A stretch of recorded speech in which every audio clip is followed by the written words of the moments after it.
যে স্ত্রীর উপরে তার স্বামী অসন্তুষ্ট, ওই মহিলা জাহান্নামী। তো তুমি তারে বলো, তো নামাজ পড়বি না বেটি, পর্দা করবি না বিবি, তুই আমার হুমকি দাও, ঠিক আছে, তুই আমার জেল খাটাইবা, তুই আমার নারী নির্যাতন মামলা দিবা, ঠিক আছে যাও, কিছুই করতে পারলাম না তোমারে, তো এর দূর মনে রাখো, আমার কলিজারা তো আটকে থাকত না। কথা বলেন না কেন? কলিজারে কি জেল দিতে পারি?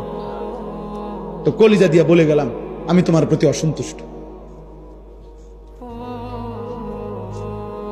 এর দূরে লে সারবে। তো ওই মহিলা কেমনে জান্নাতে যাব? স্বামীরে অসন্তুষ্ট রাখা। ওই সন্তান কেমনে জান্নাতে যাইব বাপ মারে অসন্তুষ্ট রাখা? বলেন চাচা। আল্লাহ আপনাদের সময়কে বেশি শক্ত কথা বলে ফেলছি নাকি তা ভাই?